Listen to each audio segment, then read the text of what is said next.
제가 아주 어린 시절 그때는 바나나가 흔하지 않았습니다. 그러나 바나나가 이제 뭐 모른다는 건 아니었어요. 특히 이제 주말인가요?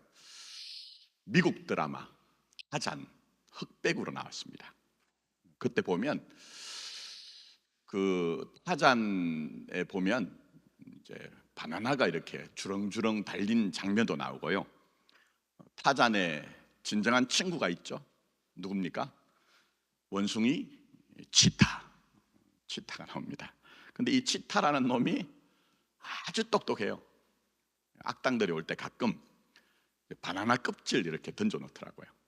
그럼 악당들이 그걸 밟고 우스꽝스럽게 막 허둥거리면서 넘어지는 이제 그런 모습 보고, 바나나 껍질이 참 미끄럽게구나 하는 것은 알지만 맛을 몰라요. 다 여기 대부분 다 그렇지 않습니까? 여기 계신 분들 바나나를 몰랐습니다. 그러다가 우리나라가 경제 발전이 되면서 이제 부유해지니까 바나나가 아주 흔하게 되었죠. 그때 이제 바나나를 맛보게 되었습니다. 그럼 바나나를 안다는 건 뭘까요? 내가 맛보고 경험할 때 진짜 바나나를 아는 겁니다. 경험이 중요하죠. 제가 바나나 얘기로 시작한 것은 기독교의 진리는 논리보다 경험적 영역이 더 크다는 겁니다. 내가 실존적으로 경험하지 않으면 관념이 됩니다. 명분이 됩니다. 종교의식으로 끝날 뿐입니다. 자, 예를 들면 일반적으로 1 더하기 1 더하기 1은 얼마죠? 3. 답을 안 하시는 이유가 너무 쉽기 때문에. 근데 기독교 신앙에서는 1 더하기 1 더하기 1이 얼마예요? 1이라고 하는 게 있습니다. 그게 뭐죠? 삼위일체 하나님에 대한 신앙입니다.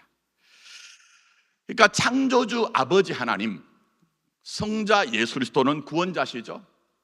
그리고 우리의 중보가 되시는 보혜사 성령님은 분명히 세 분, 세 위라는 거예요. 그러나 한 분이라고 얘기합니다. 이게 어떻게 논리적으로 이해가 되겠습니까? 한번 잘 생각해 보십시오. 기독교 역사 2000년 동안 아무리 이것을 논리적으로 논증하고 변증하려고 해도 속 시원한 답이 나오지 않습니다. 그건 무슨 얘기냐 하면 경험해야 된다는 겁니다. 그래서 예수님도 삼위일체 신앙을 말씀하셨고 성경 곳곳에서 그것을 얘기하지만 역사적으로는 초대교회, 초기교회 성도들이 이 삼위일체 하나님에 대한 신앙은 실제적인 자신들의 경험이었다는 겁니다. 요즘 예수 믿는 거 쉽지 않대요. 그러나 여러분, 예수 믿는 것보다 초기교회 성도들은 더 만만치 않았습니다. 죽음이 관념이 아니라 그들의 현실이었거든요. 그러나 죽음 같은 그 극심한 현실에서 창조주 하나님, 구원자 예수님의 동일한 창조와 구원에 대한 경험이 있었습니다. 그리고 더 나아가서 우리가 그런 것처럼 마땅히 간구할 바를 알지 못하는 상황이 있었습니다. 그럴 때 염려하죠. 우린 기계가 아니니까 염려합니다. 방황이 있습니다. 그러나 그 현실 속에서 나를 위해 간구하시는 성령님의 실제적인 영적 체험이 있었다는 거예요. 그래서 그 경험 속에서 성부 하나님, 성자 예수 또 성령 하나님은 분명히 세 분, 세 위를 가진 분이지만 동일한 한 분이라는 그런 신앙 고백을 하게 되었다는 겁니다. 기독교 신앙은 그런 점에서 경험의 영역이 큽니다. 여기서 빠져나갈 것, 제외될 것은 아무것도 없습니다.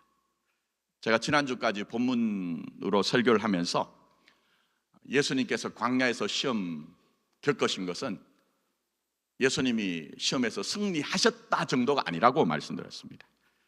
세례는 묶였다는 의미가 있다고 얘기했죠.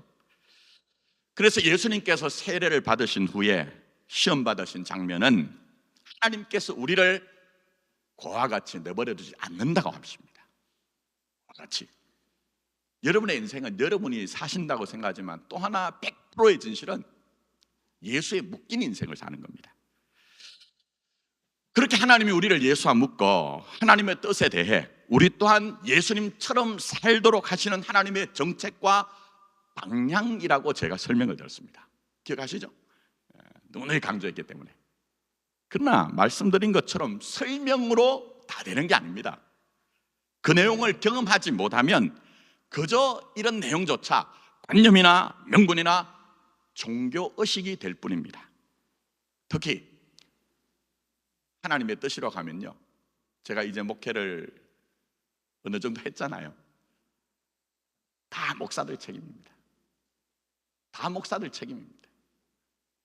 하나님의 뜻을 조직체로서의 교회, 영적 교회를 얘기하는 게 아니에요. 조직체로서의 교회에서 확인하고자 하기 때문에 신앙을 명분과 업적, 허위의식으로 점철된 그런 관념으로 남더라는 거예요. 능력 없는 신앙이죠. 삶이 없는, 야고사도가 말씀하셨죠. 귀신도 한 분 하나님 안다.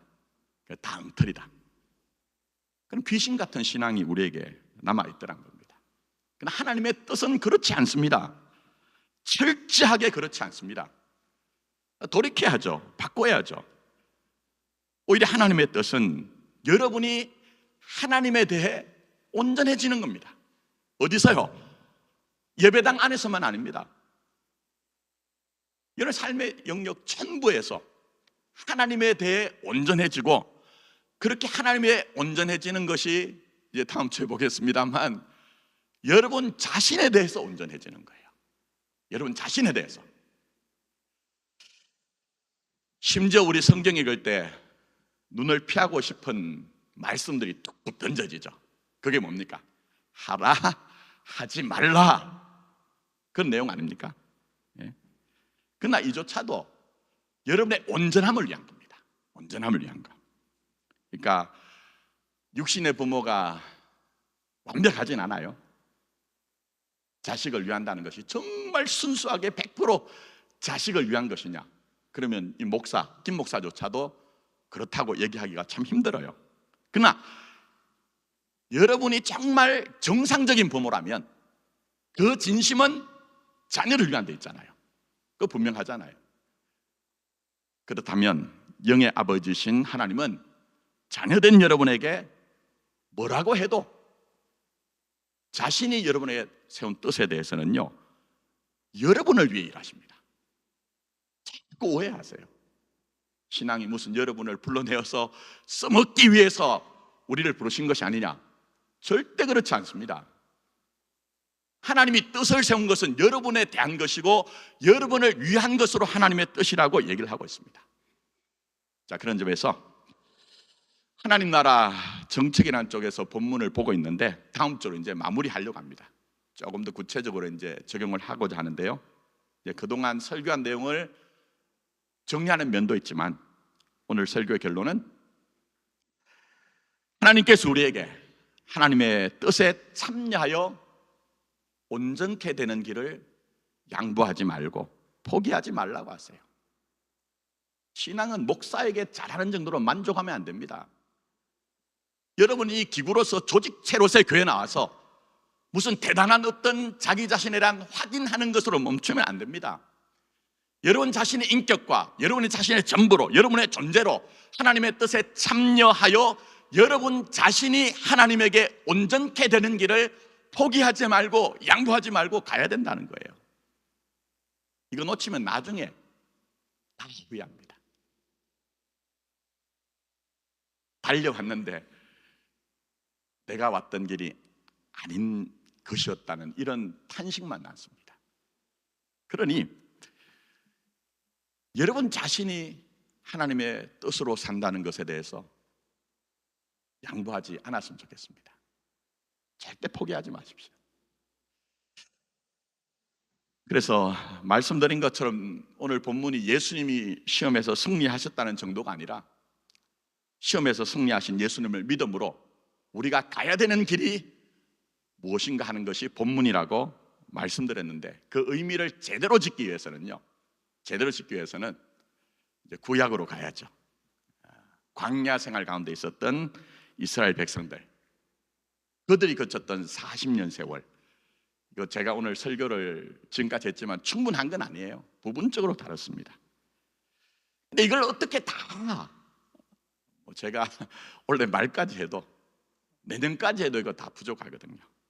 그래서 일부분 출애굽기 32장에 나오는, 여러분 아시죠? 모세가 시내산에 당도했을 때 하나님의 계명을 받기 위해서 어디로 올라갔죠? 시내산. 그때 산 아래에서 벌어진 일이 있죠. 그게 뭡니까? 사람들이 가장 견디기 힘든 게 뭔지 아십니까? 불안입니다. 불안. 모세가 시내산에 올라가서 한 40일 동안 내려오지 않았어요? 그랬더니 이스라엘 백성들이 견디지 못하는 불안 때문에 아론에게 가서 이렇게 얘기합니다. 모세, 곧 우리를 애굽 땅에서 인도하여 낸 사람은 어찌 되었는지 알지 못함이니라고 자신들의 불안을 호소합니다. 그러나 신앙이 뭐죠? 보이는 것을 소망하는 것이 아니라 보이지 않는 것을 소망하는 것이다. 저는 거기에 대해서 좀 깊게 들어가진 않을게요. 아니, 하나님이 굳이 산 위로 왜 불러요? 전능하신 하나님이 있는 데서 주시면 되잖아요. 근데 불러 올리세요. 왜요? 신앙 진단하라고요. 보이는 것이 진정한 소망이 아니라 보이지 않는 하나님이 소망이 돼야 된다는 것을 레슨하시기 위해서라도 하나님이 신의 산으로 불러 올리신 거예요. 근데 불안합니다. 우리도 불안을 견디지 못하는 것처럼 이들도 불안을 호소하며 불안을 견디지 못했기 때문에 이 아론 제사장에 가서 뭐라고 얘기합니까? 우리를 인도할 신을 보여달라 얘기합니다. 인도할 신을. 이건 마치 뭡니까? 돌로 떡을 만들어라. 눈에 보이는 영광을 위해서 네가 내게 절만하면 쉽게 다 주겠다는 그런 방식을 지금 아론에게 요구하는 거예요. 보이는 소망을 쫓는 것이 아닌. 자, 그래서 아론은 백성들에게 금기고리를 모아가지고 뭘 만듭니까? 송아지 형상의 우상을 만듭니다. 자, 그런데 이런 송아지 모양의 우상을 만든 과정과 결론을 통해 우상의 실체가 뭔가를 보여줍니다. 우상이 뭡니까? 여러분들이 오늘 저절에 올라가지 않고 부처상에 절하지 않기 때문에, 마리아 상을 찾지 않기 때문에 나는 우상을 섬기지 않는다고 그렇게 자부할 수 있습니까? 우상의 본질은 그렇지 않습니다. 우상의 실체는 그렇지 않습니다. 그 정도가 아닙니다. 쉬운 방식을 택하는 거예요. 정당한 방식이 아닌 쉬운 방식을 택하는 것이 우상을 쫓는 것입니다. 특히 자기의 경험 안에서 만든 신, 그 신이 요구하는 대로 쉬운 방법을 택하는 것이 우상을 쫓는 것입니다. 이게 무슨 얘기냐? 백성들이 아론에게 우리를 인도할 신을 만들어 달라 하죠. 그래서 황금송아지를 만듭니다. 그리고는 아론이 하는 얘기가 이런 얘기를 합니다. 이스라엘아, 이는 너희를 애굽 땅에서 인도하여 낸 너희 신이로다 얘기합니다. 무슨 얘기일까요? 갑툭튀, 요즘 말로 갑자기 튀어나온 게 아니라는 겁니다. 전에 제가 한번 설명드렸죠. 이 송아지는 애굽에서 아피스라는 신입니다. 그러니 이 아론조차도 이게 하나님이야 했던 그 하나님, 어떤 하나님이죠? 자기 경험이 만든 하나님, 그 하나님이에요. 하나님은 그러나 우리의 경험에 매이지 않습니다. 절대 그렇지 않습니다. 그러나 하나님이 형상을 거부하시는 것은, 형상 없으신 하나님은 비록 형상으로 눈에 보이지 않는다 할지라도 어떤 형편에서든지 자신의 뜻을 이루어 가신다. 그 로마서 8장 28절로 하면 뭡니까? 하나님의 부르심을 입은 자, 곧 그의 뜻대로 부르심을 입은 자들에게는 합력하여 선을 이룬다는 뜻이에요. 근데 아론은 불안해서 보이지 않는 하나님으로 불안한 거예요. 우리처럼 뭐 제가 긴 설명 드리지 않지만 제가 그랬거든요. 보이지 않는 하나님으로 만족이 안 된다는 거예요. 그래서 쉬운 방식을 택합니다. 성경은, 하나님의 말씀인 성경은 우리에게 쉽게 다른 것 그 자체가 우상을 쫓는 것이 될 수 있다. 주의해라, 조심해라, 구별해라. 우리 공동체 그렇게 말씀하는 거예요. 우리 자신에게 성령님을 통해 귀 있는 자는 듣고 받아들이라고 우리에게 말씀하고 계시는 것입니다. 자, 여기까지는 이해가 되시죠? 그런데 많은 분들이 아이고 저희들은 그렇지 않습니다. 어떻게 뭐 우상을 만들겠습니까? 성경은 우리 신앙이 그런 안심하라는 목적으로 준 게 아닙니다. 너희는 어떠냐 하는 것을 지금 여러분에게 질문을 던지고 계신 거예요. 너희는 어떠냐? 근데 저도 저희 교회 오기 전까지는 이 본문을 볼 때 욕만 했습니다. 아이고 참 못났다. 우리처럼 하나님을 눈으로 보는 것도 아니고 음성도 듣는 것도 아닌데 직접 하나님이 인도하시고 역사하시는데 어떻게 이따위 식으로 이렇게 할 수 있냐? 그렇지 않더라고요. 이 이스라엘 백성의 모습이 누구예요? 내가 거기 있더라고요. 설명을 위해서 좀 말씀드리면, 지금은 많이 달라졌을 거예요. 이 서울에서 점집 많은 곳이 어디죠? 미알입니다. 저희 자형이 그 점집 많은, 현재는 거기가 아파트촌, 뉴타운이 돼가지고 아파트촌으로 숲으로 바뀌었습니다. 월곡동에서 목회를 합니다. 그리고 저도 부목사 시절을 그 근처에 있던 교회에서 부목을 했습니다. 어떤 권사님 한 분이 계셨어요. 조남을 말씀드릴 수는 없고 사람이 자기 삶에 절대적인 고민이 있으면 확실한 걸 원합니다. 우리처럼. 그분의 딸 한 명, 유일한 외동딸이 있었거든요. 근데 시집을 보내야 되는데 이게 고민인 거예요. 고민과 고민을 거듭하다가 죽을 것 같아요. 교회 다니지 않는 친구 중에 한 사람이 있었는데 정말 아주 신봉하는 친구가 있었습니다. 뭐라고 설득을 했느냐? 야, 그 미신 아니야. 상담하는 것 비슷하니까 야, 너 그러다가 죽겠다. 내가 용한 점쟁이 알고 있는데 한번 가보자. 그렇게 했어요. 그래서 처음에는 이제 뭐 내가 권사인데, 그러다가 고민이 너무 심해가지고 죽을 것 같으니까 우리식으로 얘기하면 어차피 죽을 것, 죽으면 뭐라고 해요? 죽으리라. 위대한 결단을 하시고 갔어요. 점쟁이 만나러 들어가는데 딱 만났더니 점쟁이 하시는 말씀 가라사대, 나는 당신 점 못 봐줍니다 그러더래요.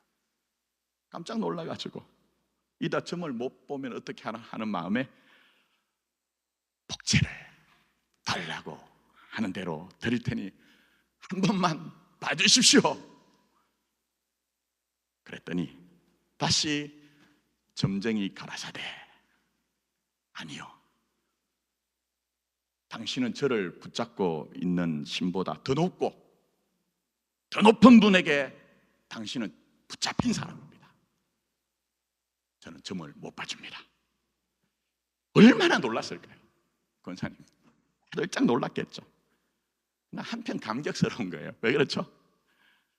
하나님이 자기를 붙잡고 있다고 하니까 기쁘고 감격스럽고 희열이 있는 거예요. 예수쟁이들이 기쁨을 뭘 하죠? 가만히 있지 못하죠. 교회 와가지고 간증을 했습니다. 여러 사람들에게 뭐 간증이라고 표현하지만 얘기를 한 거예요. 자, 그러면 어떤 일이 있을까요? 그것들 들었던 많은 분들이 감격이 있는 거예요. 아, 우리는 하나님의 자녀다. 하나님의 붙잡혔다는 감격이 있었어요. 그런데 의외의 일이 나중에 알게 됐습니다. 많은 분들이 말은 몰래 그 용한 점쟁이를 찾아갔다는 거예요. 이 말씀 왜 드렸냐? 불안하면 견디지 못하는 게 우리 영혼입니다. 그래서 아니란 것 알지만 우리 안심을 위해서 쉬운 것을 택할 수 있는 것이 연약한 우리의 모습인 것이죠. 이걸 우리는 들으면서 어떤 생각 드십니까? 웃다고 얘기하죠. 웃기지만 슬픈 얘기다. 그러나 현실은 돌로 떡을 만들라, 절 한번 하면 영광을 주겠다고 하는 식의 단박에 해결하는 것을 거부하고 하나님의 뜻 안에서 십자가의 죽음의 자리, 또 십자가의 죽음만이 아니라 그 죽음이 부활과 생명을 만드는 자리까지 가신 예수님처럼 사는 것이 결코 쉽지 않다는 거예요. 그게 결코 쉽지 않다는 거예요. 제가 말씀드린 것처럼 이 얘기 들으실 때 아이고 나는 점쟁이 찾아가 본 적도 없다, 뭐 저도 그랬겠습니까? 그러나 불안하면 견디지 못한 우리의 모습, 쉬운 것을 선택한 우리의 모습, 또 뭐 개인적으로 적용을 하면 시험 될 수 있으니 교회로 얘기하면, 이런 교회 문제가 왜 생길까요? 그 뿌리는 제가 볼 때 하나님을 대신할 정도의 대단한 목사 찾기에 있습니다. 깊이 생각하셔야 됩니다.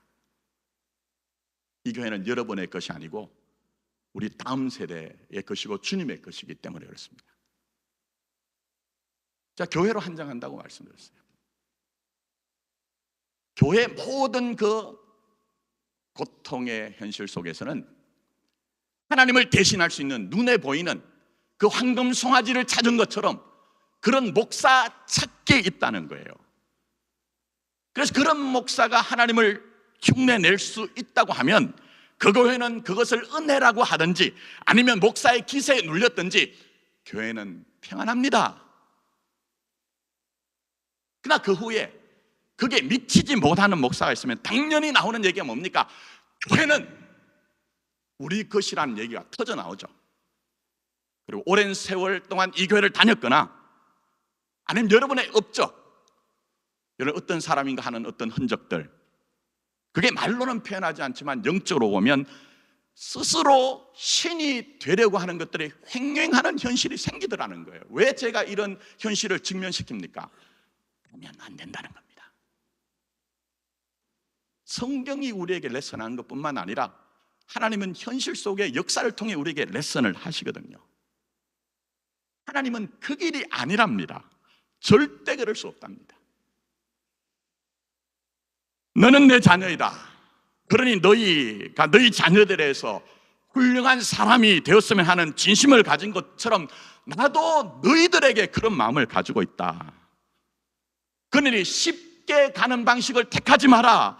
그것은 우리를 인도할 신을 만들어 달라고 해서 황금 송아지를 만드는 것처럼 우상을 쫓는 것이며, 돌로 떡을 만들어라, 내게 절 한 번 하면 모든 영광을 주겠다는 사단의 음성이 될 수가 있으니 제발 너희들 현실 속에 때로 쉽지 않은 현실, 불편한 진실이 있다 할지라도 너는 내게 뜻을 구하고 너 자신이 온전해지는 그 진짜 신앙의 길 가는 것을 포기하지 마라, 양보하지 마라, 나와 함께 가자고 말씀하고 계시는 거예요. 저는 목소리 높아진 건 다른 건 없습니다. 성경 얘기 속사를 드러낼 때만 목소리를 높입니다. 저 자신도 양보하지 않기 위해서 그렇습니다. 함께 갑시다. 함께 갑시다. 신명기에서 생명과 사막, 복과 하를 내 앞에 두었다고 하는 것은 구약만 아닙니다. 신약은 더 크죠. 예수를 중심으로 일어나는 일이에요. 예수를 중심으로 우리의 현실 속에 일어나는 일이에요. 코로나를 통해 뭘 깨닫습니까?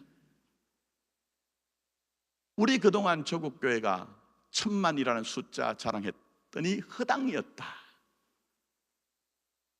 역사를 통해 말씀하시는 거예요. 역사를 통해. 그러니 쉽게 가는 것 때문에 그것이 여러분이 마음의 소원이 되어 스스로 무너지지 마십시오. 제가 저를 보니까요, 무너지는 이유가 쉽게 가는 것이 제 마음의 소원일 때 무너지더라고요. 오히려 하나님께 나 자신에 대해 온전할 수 있도록 해달라는 소원과 함께 하나님의 뜻이 하늘에서 이루어진 것처럼 땅에 있는 나에게도 이루어지게 해달라는 기도가 신앙입니다. 쉽게 가는 것이 신앙이 아니고 그게 신앙이라고 성경은 우리에게 말씀하고 있습니다. 더 나가서 세상 살다 보면 솔직히 귀신은 뭐 하나, 이거 세상 말이라고 했어요. 성경은 전혀 그런 얘기 없습니다. 귀신은 뭐 하나, 이런 마음 드는 현실이 있죠. 그런 걸 보면서 하나님께 가진 우리의 비명과 탄식이 뭡니까? 이게 뭡니까? 그런 마음 있죠. 질문하셔도 됩니다. 하나님께 의문을 던지셔도 됩니다. 탄식하셔도 됩니다. 그러나 포기하지 마십시오. 포기는 하지 마십시오. 도망가지 마십시오. 신앙의 실력은 끝까지 인내하고 견디면 하나님이 해결하시더라. 이게 우리의 신앙의 내용이기 때문에 그렇습니다. 자, 그러니 우리는 헛된 우상을 쫓는 것이 아니라 누구를 쫓죠? 나를 따르러 가신 예수님을 쫓는 겁니다. 그렇게 예수님을 따름으로 말미암아 로마서 8장 얘기하는 게 있죠. 아들의 형상이 여러분 안에 이루어질 때까지는 가야 된다. 중단하지 마라. 포기하지 마라. 그리고 더 나가서 17절에 뭐라고 합니까?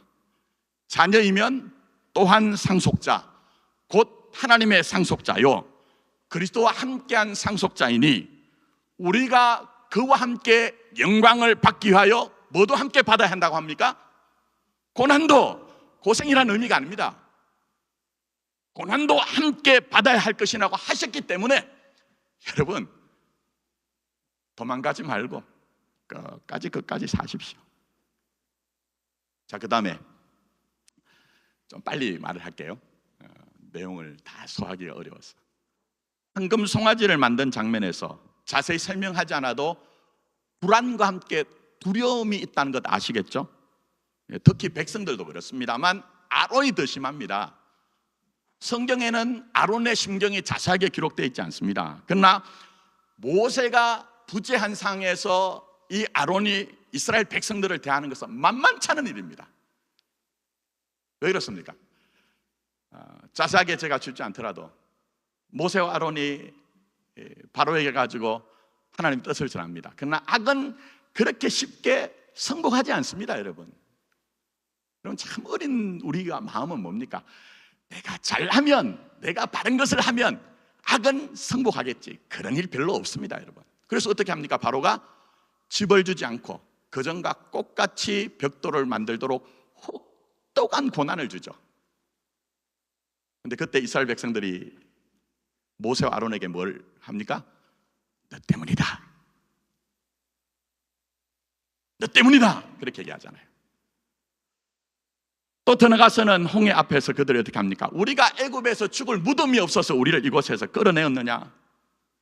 우리가 하나님을 섬기는 것보다 애굽 사람을 섬기는 것이 더 낫겠다. 그렇게 한거를 하거든요. 그리고 광야에서 썸물을 만났을 때, 또 먹을 것이 없을 때 중요한 순간마다 이 이스라엘 백성들이 정말 못돼 처먹었습니다. 제가 좀 센 얘기하면 정말 그렇습니다. 여러분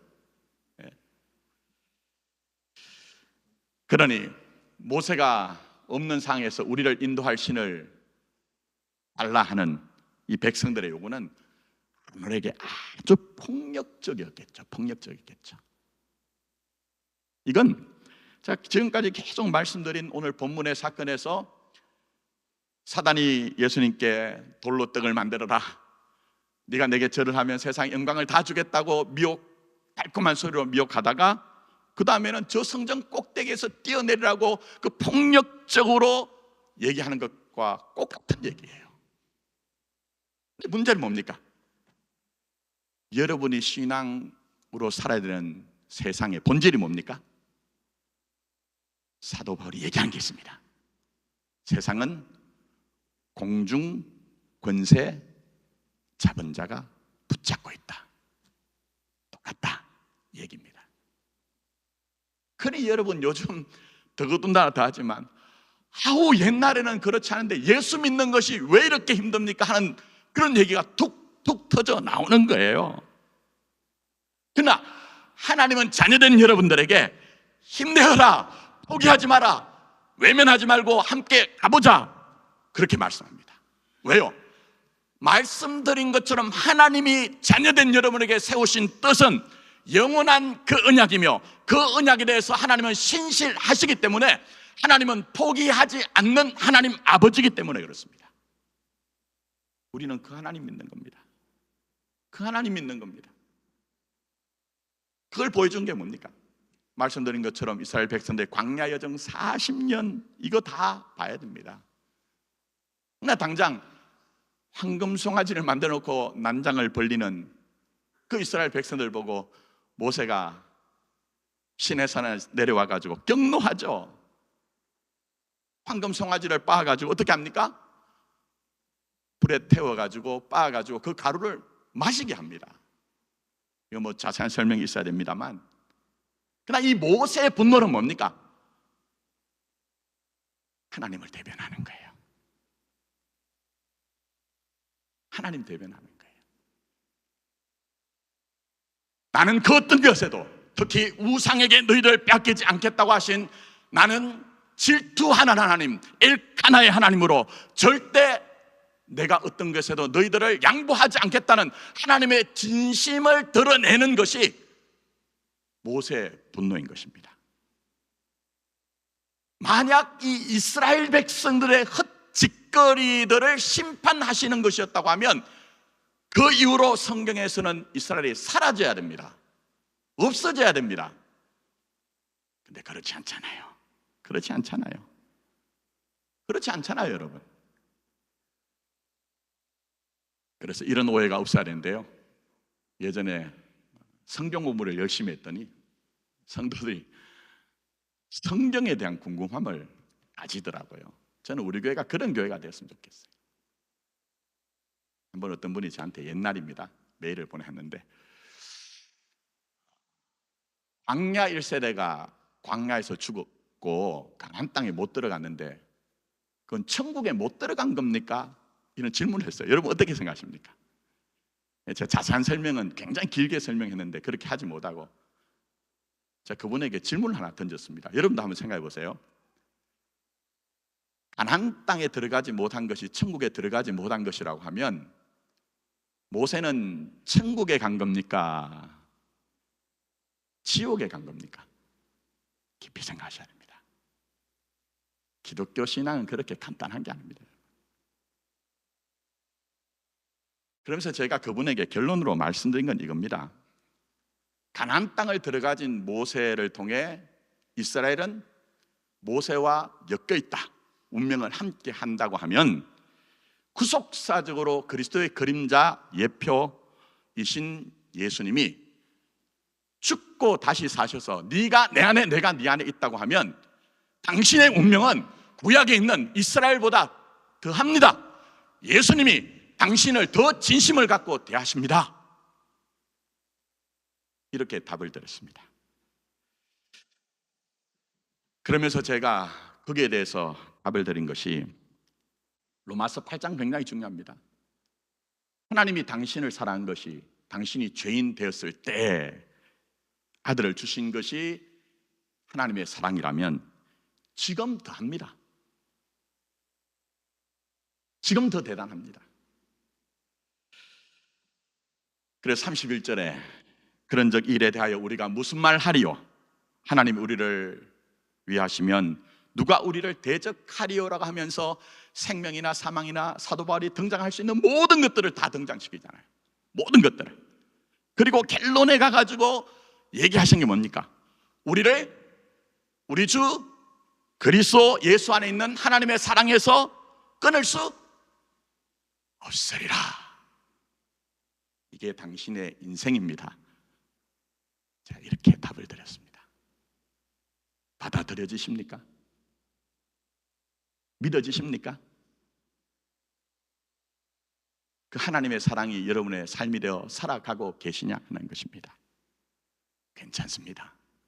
지금 어떠하셔도 괜찮습니다. 내가 작은아마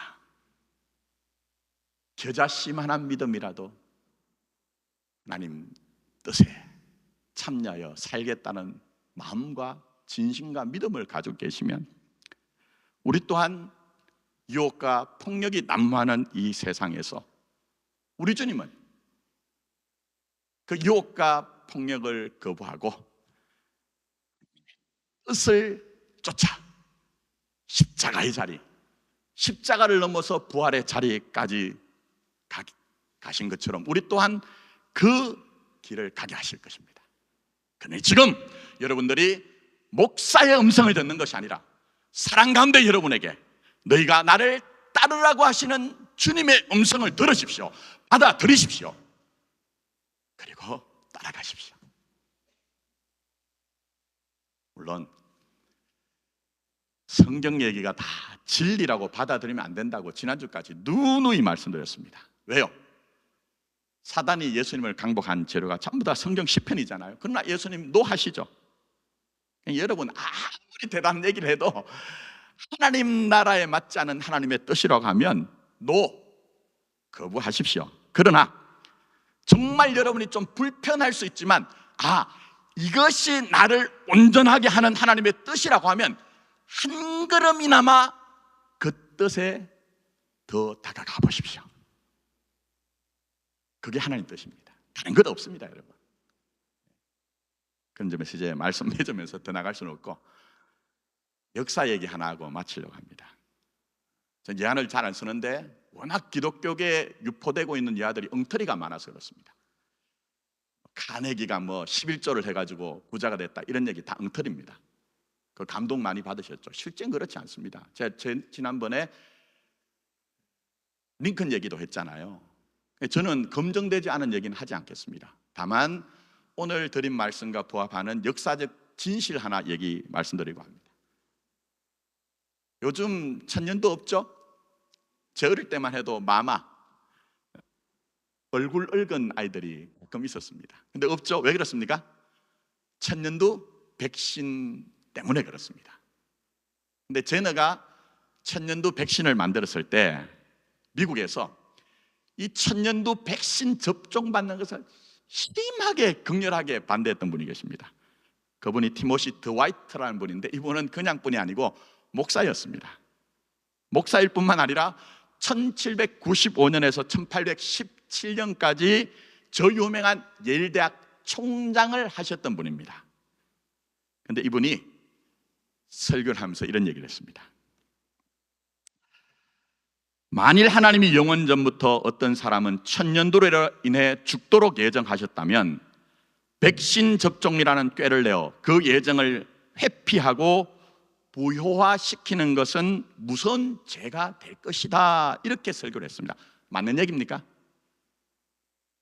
간단하게 생각해도 하나님은 생명을 구하신 하나님이잖아요. 그러나 이 티모시 드와이트라는 사람은 자기중심적인 대단한 신앙, 교조적이며 폐쇄적이며 자폐적인 신앙 때문에 오히려 하나님의 뜻을 막았다고도 볼 수 있는 거예요. 그 하나님의 뜻은 여러분이 업적과 명분을 통해 여러분의 인생을 확인하는 것이 아니라 여러분 자신에 대해서 온전해지는 겁니다. 그래서 고린도 전서 13장에서 사도 바울이 뭐라고 합니까? 10절에 온전한 것이 올 때는 부분적인 것이 없어진다, 폐하여진다고 얘기를 했죠. 또 더 나가서 11절에 내가 어른이 되어서는 어린아이의 일을 버렸다고 해서 진짜 하나님의 사랑이 가입하고 그 사랑으로 살아가면 우리가 자폐적인 세계를 벗고 자기 자신이 하나님에 대해서 자기에 대해서 온전하게 된다는 것을 얘기를 하신 거예요. 그러니 제발 말씀드립니다. 뭘 보고 지금까지 살아오셨습니까? 예수가 아닌 다른 것들은 전부 다 예수님 직접 말씀하셨죠?